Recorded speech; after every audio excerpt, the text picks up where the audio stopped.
اگر ایک گھر کے اندر کسی دوسرے خاندان کے بارے میں غیبت ہو رہی ہے، اس خاندان کی برائیاں بیان ہو رہی ہیں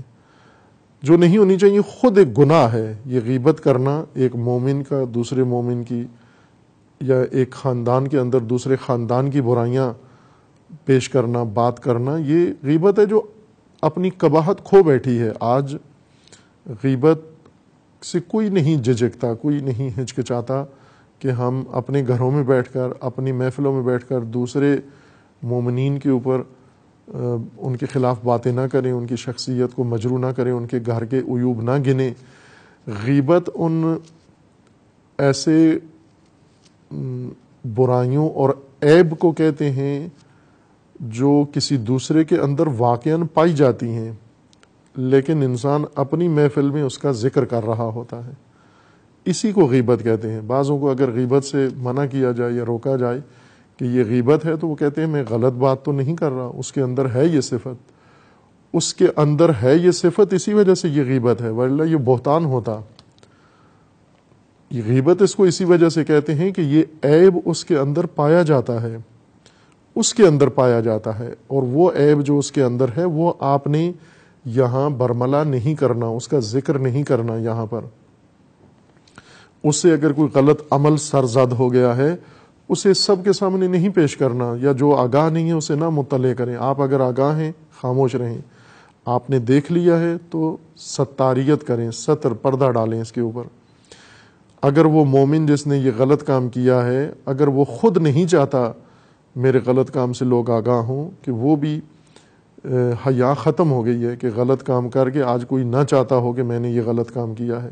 بلکہ خود ہی بات تصویر، غلط کام تصویر کے ساتھ اپنی فیس بک میں لگا دیتے ہیں، اپنے پیج پہ لگا دیتے ہیں۔ آج ہر ایک کے پاس نشریات آ گئی ہیں، پہلے یہ وسیلے کم لوگوں کے پاس تھے، مثلا اخبار ایک گروہ کے پاس تھا، یا میگزین ایک گروہ کے پاس تھا، ٹی وی چینل ایک خاص طبقے کے پاس تھا۔ آج ہر گھر کے اندر ہر ایک کے پاس موبائل موجود ہے، ہر ایک کے پاس انٹرنیٹ موجود ہے، اور ہر آدمی گویا خود ایک اپنا اخبار رکھتا ہے، خود ایک اپنا میگزین رکھتا ہے، خود ایک اپنا اس نے چینل بنایا ہوا ہے تمام خصوصیات کے ساتھ، ہر چیز اس میں ڈالتا ہے، از جملہ اپنے عیب،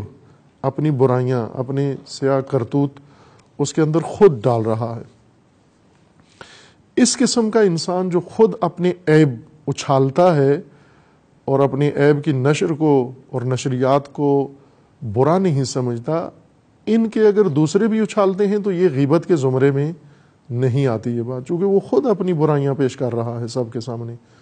خود اپنی یہ حرکتیں، سب کو تصویریں اپنی نشر کر رہا ہے کہ میں نے یہ کام کیا ہے، میں وہاں شریک ہوا، میرے اندر یہ گناہ، یہ آلودگی پائی جاتی ہے۔ جب خود ہی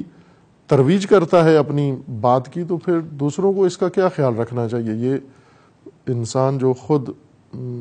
شرم نہیں کرتا، کہ عرض کیا کہ اس کی بھی قباحت ختم ہو گئی ہے۔ پہلے یہ حیات تھی کہ اگر کسی سے کوئی غلط کام ہو جائے تو وہ شرماتا تھا، جھجکتا تھا اور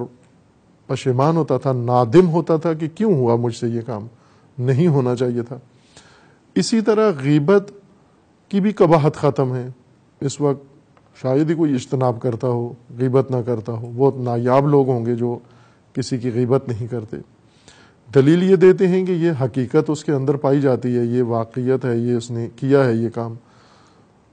اس نے کیا ہے تو ممنوع ہے۔ اگر اس نے نہیں کیا ہوتا اور آپ اس کے بارے میں یہ بات کرتے تو یہ تہمت و بہتان تھا اور آپ پر تعزیرات جاری ہوتی، تہمت اور بہتان کی سزا بھی ہے۔ غیبت کی وجہ سے عدالت میں مقدمہ نہیں چلتا، لیکن آخرت میں اس کا عذاب ہے۔ لیکن اگر بہتان باندھے تو قاضی عدل، قاضی شرع کے نزدیک جا کر مقدمہ بھی بنتا ہے اگر بہتان و تہمت ہو تو۔ بس جو عیب دوسروں کے اندر پائے جاتے ہیں انہی کو نہیں اچھالنا، اگر وہ خود پسند نہیں کرتے، اگر وہ خود معیوب سمجھتے ہیں کہ میرے عیب دنیا کو پتہ نہ چلے اور میں نہ اپنے